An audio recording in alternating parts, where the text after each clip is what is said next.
This podcast episode is brought to you by Coors Light. These days, everything is go, go, go.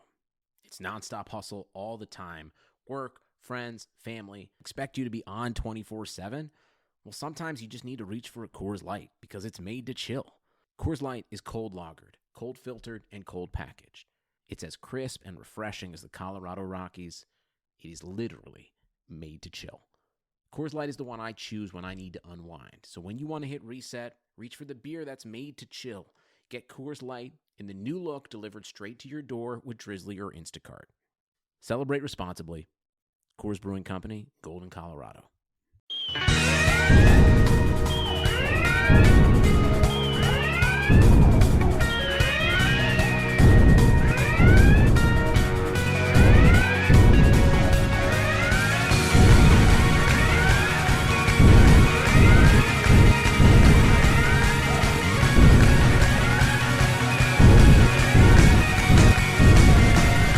Emergency podcast. Wow.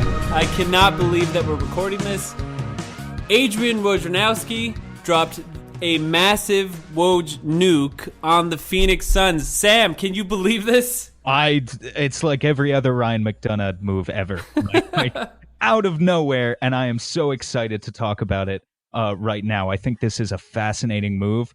Not necessarily going to say whether I think it's good or bad yet, but I just think you can analyze it from so many different perspectives, and I'm really going to have a lot of fun talking about it right now. I know everyone listening to this understands the parameters of this trade, but it is Marquese Chriss and Brandon Knight for Ryan Anderson and DeAnthony Melton. And as the official Marquese Chriss podcast, I have to say I'm kind of bummed because he retweeted us twice and he seemed to like us, so we liked that in him.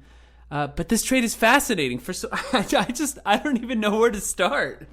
It's really hard. There's so many things. There's so many things. I guess we can start with this. Ryan McDonough has officially, as you were just saying, the Marquese Chriss era has come to an end. The Brandon Knight era has come to an end. And with it, two moves that Ryan McDonough sacrificed a lot for. I mean, we traded quite a lot to get Marquese Chriss and Brandon Knight in the first place. And now it all culminates in this move, not allowing Marquese Chriss to have his third year, not allowing Brandon Knight to have his potential redemption season as a starting point guard, but just punting on them before the season even begins for what I think some people might see as objectively a low value package. So again, it's really interesting. Well, we have to talk about the money, right? Because Ryan Anderson has a massive contract. He's making a ton of money. He has over $41.5 million left on his contract. $20,421,000 in the 18-19 season. $21,264,000 in the 2019-2020 season. This is a lot of money, but Brandon Knight was also making a lot of money. Marquese Chriss, not a ton of money. So in a sense, it's just kind of swapping dead money. You know how I feel about Brandon Knight. We talked about it in our over-under podcast. I predicted he would start less than 41 games. Now we know he's not playing at all. So I never really believed in him being a key part of this team in the future, and I never thought it made sense to really invest the playtime in him at all anyway. So I guess it's not so bad to get rid of him, but I think the conversation gets a little more interesting when we talk about, is this giving up on Marquese Chriss a little too early? Yeah, well, and I think certainly that's something that Suns fans are going to be focusing on in their discussion the next couple of days, because I think I'm really high on a guy like DeAnthony Melton, for instance, when we talk about him coming in, but I think he's a relative unknown to most of the Suns fan base. So the conversation is going to be steered towards Marquese Chriss and also to an extent Brandon Knight. Is this giving up on Marquese Chriss too early? It's really hard to say, Mike. I mean, we've been hyping up these videos, these Instagram posts of Marquese Chriss being in shape throughout the summer, but we didn't even get to see him in Summer League. And really, I would say that we have no evidence that he actually has had a better offseason this year than he did last year. We just wouldn't be able to definitively say that until we at least get to watch him in preseason. So I don't know. I'm not sure what you think about that with Chriss, but... Well, a couple things. Did we, in a sense, participate in a Ryan McDonough propaganda machine to boost the Marquese Chriss trade value to help him make this trade by promoting those videos of Chriss? And also, the fact that Chriss did not play in Summer League becomes a little more interesting now, right? How long has this trade been in the works? Was there a specific plan to keep Marquese Chriss in the best shape possible and not give him any chances to get injured because they've been trying to work on trading him for that long? Do you think that's even possible? No, I think that's unlikely. I think, frankly, it's, maybe Dragan was part of this conversation as well. We don't know how this conversation with Daryl Morey worked, if Ryan McDonough was more willing to give up Dragan in the first place, but Morey said, no, I want Marquese Chriss. That's entirely within the realm of possibility, right? So I don't think it's that Chriss has been on this fast-track program to being traded for months now. I think it sort of just spontaneously happened. That would at least be my guess without having any, of course, inside knowledge into what the front office was thinking. It's really just kind of shocking. Yeah, well, so it should be said. Go no, ahead. you go ahead. I think I know what you're going to say. It should be said that both Sam and I are not fully sober right now. Separately, in separate states, both of us may have had a few drinks, not in anticipation of this trade, just because of the things that we happened to be doing tonight before this trade went down. A complete surprise to us, and now we have to have an emergency podcast as a result, I guess. I love it. I'm so excited. So can we, I don't can mind. we really get into it? Can we talk about our feelings? Because I have a lot There's of feelings. two perspectives. Let's just talk it out. Let's first focus on what does this team look like now? Okay. I know you have some feelings on DeAnthony Melton. Let's start I'm there. so glad that you mentioned that. So basically, I think there's multiple avenues in which you can analyze this trade. The most basic of which is you look at the incoming value, you look at the outcoming value. And by that measure, I think it's very easy to paint it in this sort of frame of mind, right? Brandon Knight, you think of as this former all-star caliber point guard, a potentially redeemable asset. Marquese Chriss, a former top 10 prospect. And then you look at the incoming value for the Suns, and you see DeAnthony Melton, 46th overall pick. Again, I don't think he's very much in the minds of Suns fans currently, as well as Ryan Anderson, who feels like a lot of dead weight and sort of on the back end of his career. If you look at it in just that very basic perspective, then yeah, I think it's easy to say that the Suns lost this trade. But what I think is so interesting about analyzing this trade is I think this might be one of the very special cases where you can talk less about the raw talent that is incoming and outgoing and more about the fit. There is a big gamble here by Ryan McDonough in terms of, if Marquese Chriss and Brandon Knight are actually able to figure things out finally in a much better culture situation in Houston, then this will clearly be a loss for the Suns. However, I would contend to Suns fans who are very upset with this trade that the Suns made a great move here in terms of bringing in two players who fit the type of scheme that the Suns are trying to build much, much better. To any Suns fans who have been clamoring for the team to acquire someone like Marcus Smart or Patrick Beverley, congratulations, because you just found a much cheaper version of that same type of player in DeAnthony Melton. Melton went 46th overall, but we were talking about this a couple months ago, Mike, in our conversation before the draft, that there were many, many mock drafts, big boards, people willing to say that DeAnthony Melton had a good chance to go in the 20 to 30 range in the late first round. He is a defensive force. He's about 6'3", 6'4", with a plus wingspan that I think is close to 6'9", and is a very capable and switchable defender at that point guard position, who, between him and Shaq, I think the real advantage of acquiring a guy like Melton is that now the Suns have a couple of very capable defenders, and you can almost hide Booker in the backcourt on defense and not so much have to worry about his defensive limitations because you have these two great point guard defenders between DeAnthony Melton and Shaq Harrison. And that might not translate immediately for Melton, but I do certainly think that of any of his skills coming into the league, defense is going to be the thing that translates first for him. So first and foremost, DeAnthony Melton has the makings of an absolutely elite perimeter defender. Then you transition the conversation to Ryan Anderson really quick. Well, I have some Ryan news Anderson, on that. I have some news on that. Adrian Wojnarowski just tweeted again and said Ryan Anderson will be the Suns' starting power forward, and the front office will continue to pursue trade scenarios to bring on a starting caliber point guard before the start of the season. So two parts to that, obviously. The first part, Ryan Anderson's starting. So let's kind of break down the for sure starting lineup so far. I think we have 4 of the 5 starters for sure. Devin Booker, Trevor Ariza, Ryan Anderson, and of course DeAndre Ayton, the number 1 pick. So that their whole is at point guard, and we can have that point guard discussion in a second. But if this tweet is to be believed, and there's no reason not to, now that we saw that Woj broke the biggest news of the year so far for the Suns, Ryan McDonough is on the trade market right now looking for a starting caliber point guard. Now we can have a discussion about what potential starting caliber point guards are out there, but it does sound like it's not going to be any that are on the team, which is not really that surprising. I'm glad it's not going to be Brandon Knight. You can listen to the previous podcast if you want to kind of hear how Sam and I feel about that, but we never really believed that he was.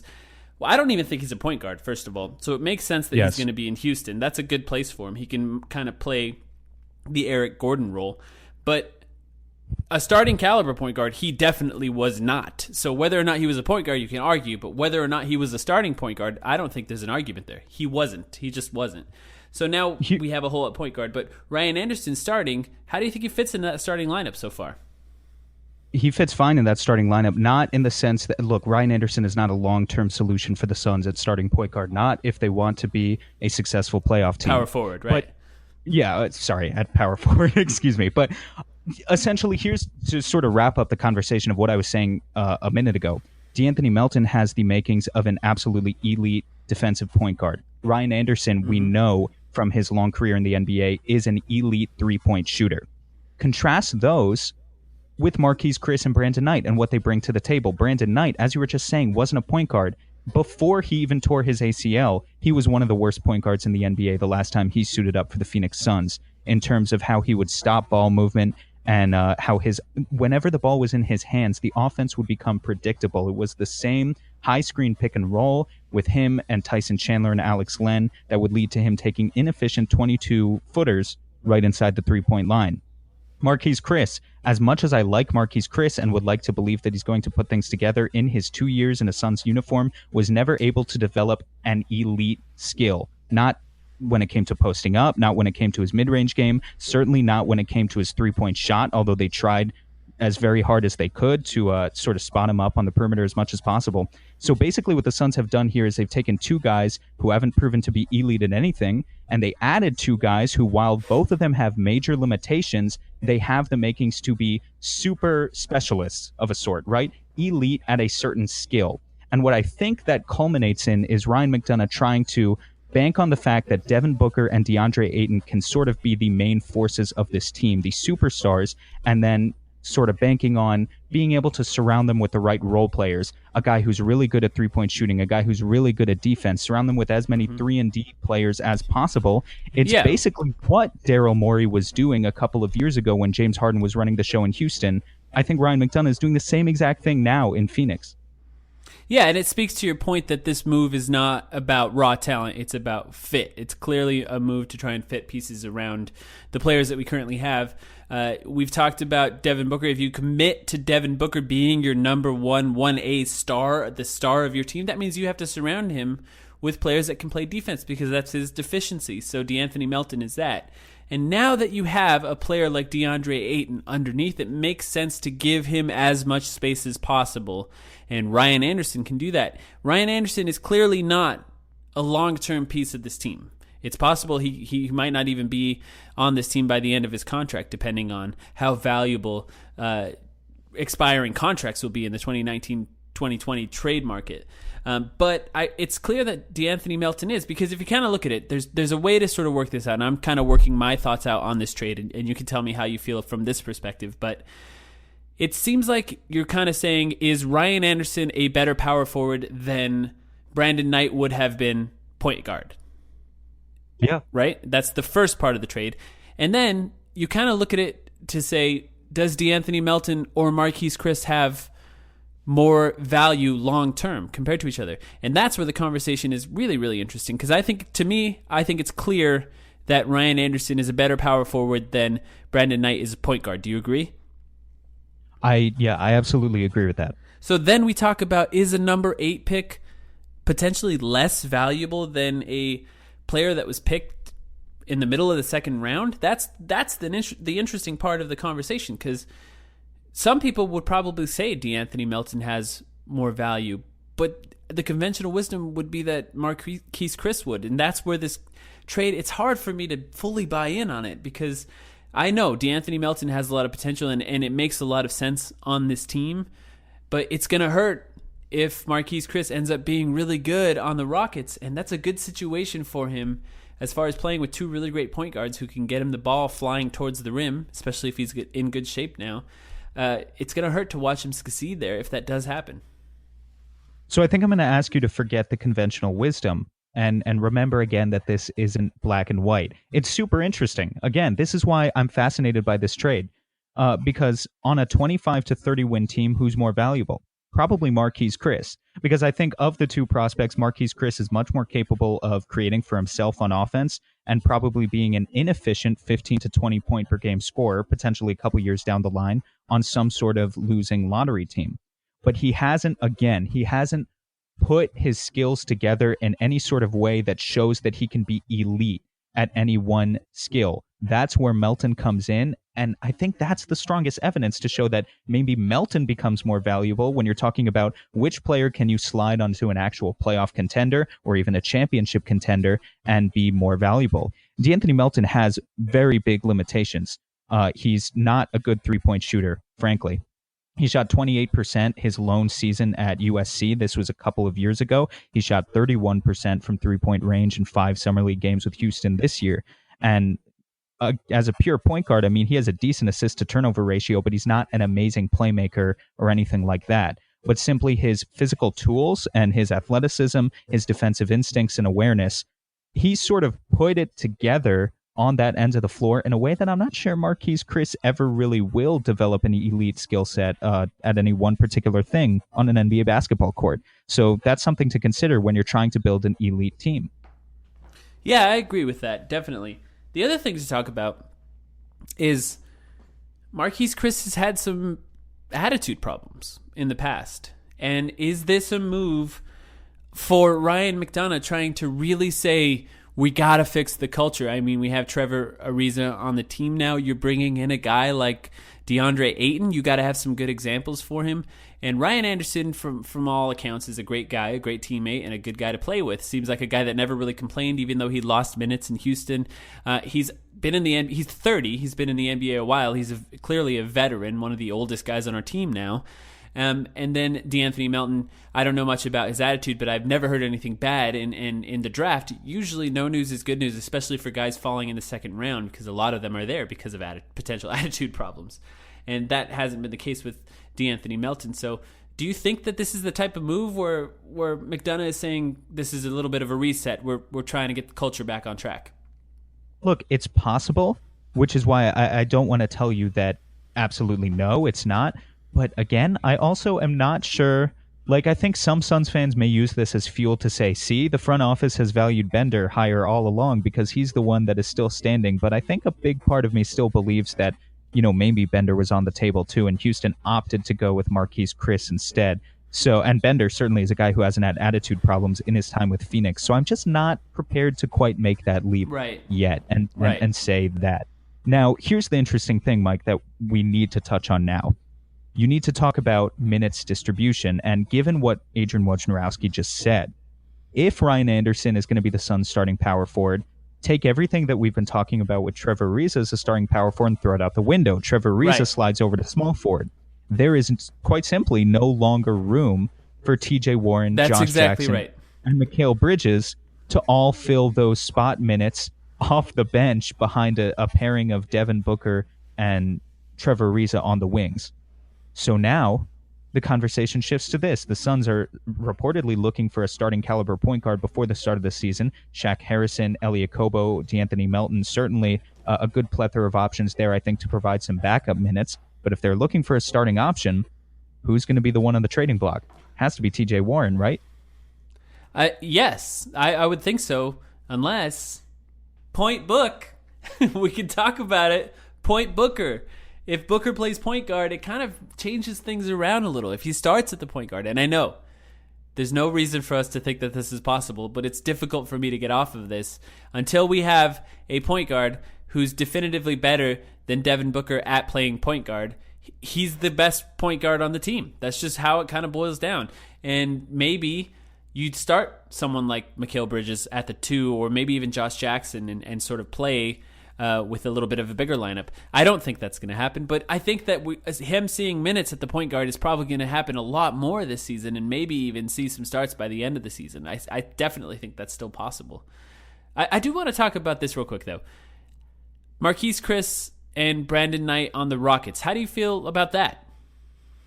Yeah, well, the Rockets have a stronger culture, again, than we do. They've got better veterans littered throughout that team. I mean, certainly they lost some veteran presence this year between Ariza and Ba Mute.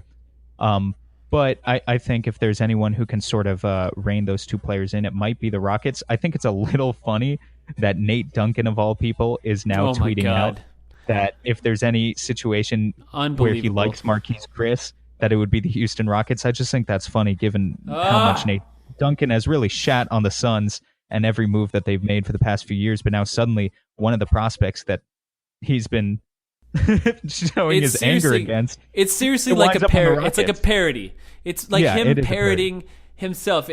Of course, as soon as the Suns trade away, probably the player he hated the most on the team, he turns around and says, "Oh, Chriss is probably going to be good in Houston." Shut up. No way. No, you are not allowed to do that. It's up to us to point out the hypocrisy. Suns fans, please point it out. I know he'll just block you. He's blocked me before. He'll probably just block you. But you have to at least hold his feet to the fire a little bit on that. That's ridiculous. He has hated Marquese Chriss since he was since before the draft. You shouldn't be allowed to do that without us pointing it out. So, really, going back to your point or your question, their personalities, I think, will be fine in the Houston locker room. Their basketball play styles, that's pretty suspect right now, Mike. I mean, look at what Houston has done this offseason. It doesn't really make much sense. They lost 3+ 3-point shooters in Trevor Ariza, Luke Bamute, and now Ryan Anderson. They have replaced them with 3 below-average shooters in Carmelo Anthony, who has not shown any sort of predilection for being able to or being willing to play off the ball and being able to do it effectively. And then Marquese Chriss and Brandon Knight, who, as I was just talking about, even before he tore his ACL, was incredibly frustrating to watch as a Suns fan. So that sort of Morey ball aspect of limiting the amount of mid-range shots that you take and maximizing the amount of open threes doesn't really make so much sense anymore for Houston. I mean, certainly I think they're still going to try it, but it's just hard to see that scheme being as effective with their current player personnel.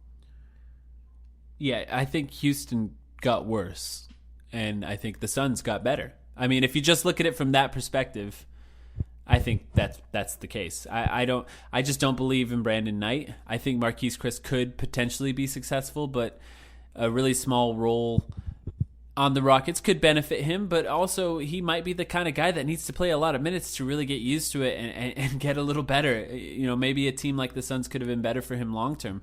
We'll find out. I mean, we'll know relatively quickly how this is going to look. It's a very interesting trade from both perspectives. So the question is, right, let's go back to the wings. We have a ton of them now. We just added another power forward. We were talking about the forward minutes on the team. We've been talking about that since the offseason began. So many wings, and we added another one. So is TJ Warren on the trade block? Well, actually, you know what? Let's start it from this perspective. What would it take for McDonough to part with Josh Jackson? What kind of player would have to be on the trade market for him to even consider putting Josh Jackson on the block? Well, I would hope Damian Lillard? I would hope it would at least be an all-star caliber player, but then it's an interesting discussion, right? Because Josh Jackson by himself, you need to match salaries, and Josh Jackson doesn't have that sort of salary. So package of, I don't even know at this point, Josh Jackson and Tyson Chandler of some sort to try to get the salaries to match so that you can go out and acquire some sort of all-star caliber player who's making more than $15 million a year. A Damian Lillard player, yeah, I would definitely part with Josh Jackson for Damian Lillard. I'll say that right now because I think you can slide Mikal Bridges into those minutes that Josh Jackson is playing and get a lot of the same thing. What about Ricky Rubio? Well, Ricky Rubio, no. Look, if we're he's on an expiring? Yeah, exactly. That's what it is. I think you look at what Ryan McDonough has said in the past about potential rumors about trading for Kyrie Irving, and when he squashed rumors about trading for Kawhi Leonard, he has always said the same thing. As unpredictable as Ryan McDonough is, he says we are looking for an all-star player or all-star caliber player with multiple years of contractual control left, because what they want to do is avoid this disaster situation of taking everything that they've worked for over the past few years of tanking, which is acquiring these high lottery picks, and then squandering those on players with 1 year left on their contract who can then just maybe win 30 or 35 games with Phoenix for one season and then say, fuck this, I'm out. So a guy like Ricky Rubio. What about CJ McCollum? CJ McCollum is certainly a possibility, but then again, we talk about the idea of you bring in CJ McCollum and suddenly Devin Booker has to play point guard. You have to commit to that idea of that being your primary ball handler. I mean, CJ does play some backup point guard for the Trailblazers. I don't know that he is a point guard. You're right about that. Maybe Devin Booker is closer to being a point guard than CJ McCollum, but it's just another player that could potentially be on the trade block. The other players that we get to, Kemba Walker. Is Kemba Walker enough and a good enough fit on this team to trade Josh Jackson for him? Now, he's another expiring contract. I'm assuming you're going to say no, and I tend to agree with that. But I'm just trying to figure out where the line is here, because this trajectory of this team it's different than it was before. With Trevor Ariza, Ryan Anderson, DeAndre Ayton, and Devin Booker in the starting lineup, this team makes a lot of sense, and first of all, it's a lot older, and it feels more like a team that's going to really try to push to make it into the playoffs. So this is what I worried about. I'll be honest. This is what I worried about with Ryan McDonough. It's not this trade. It's the one that could come next. That's what I'm afraid of.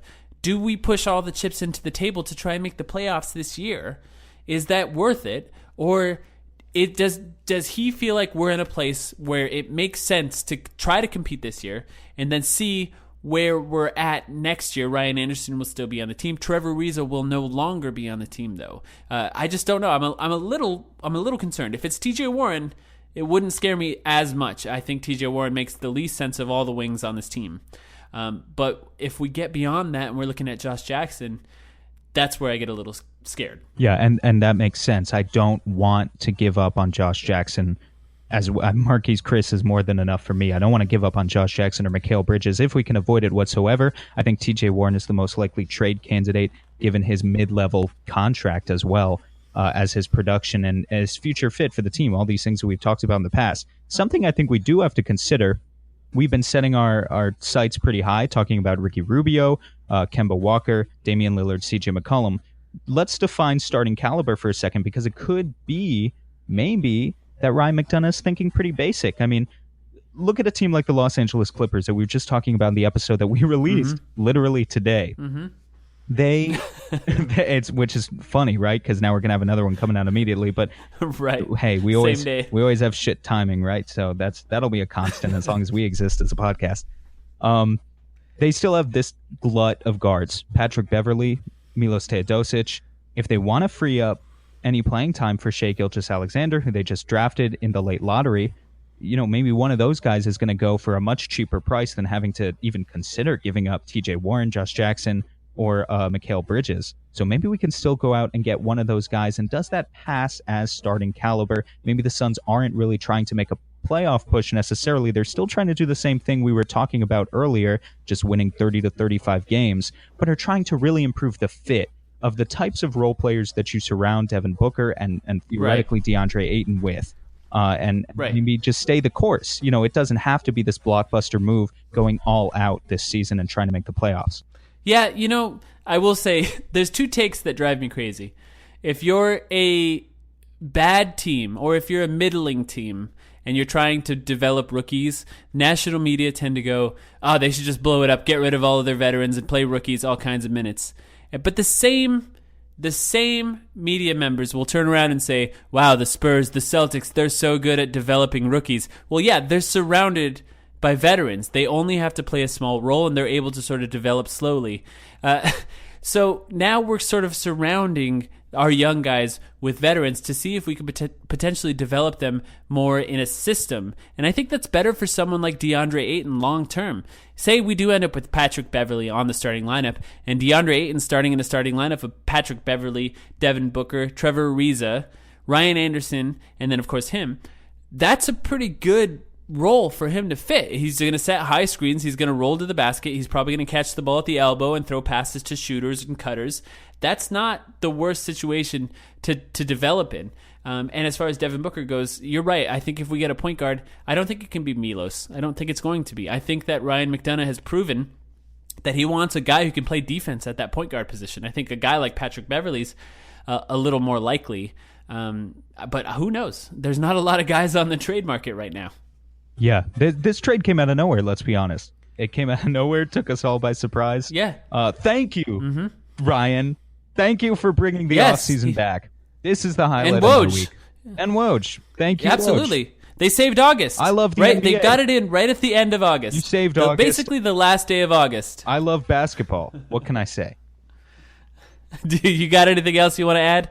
I mean, we're right at about the 30-minute mark. I think it's probably smart for us to. I think that's good. This one a little shorter. Just a quick reaction for you guys to get our thoughts. We'll go more in depth on this, of course, when we bring you an episode next week, or maybe sooner, if something else happens. Right? If TJ Warren is traded for Steph Curry in the next couple days, and of course you'll get another reaction from us.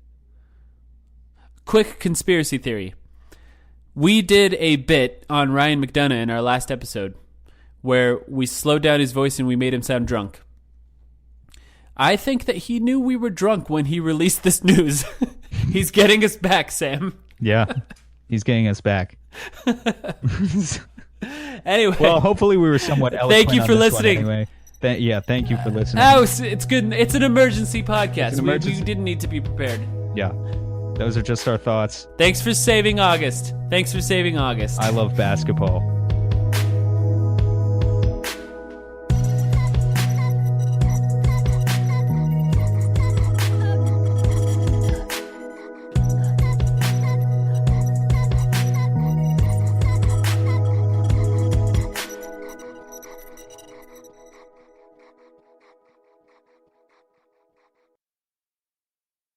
Sugar Ray Leonard, Roberto Duran, Marvelous Marvin Hagler, and Thomas Hearns. Legends, whose four-way rivalry defined one of the greatest eras in boxing history. Relive their decade of dominance in the new Showtime sports documentary, The Kings, a 4-part series premiering Sunday, June 6th, only on Showtime.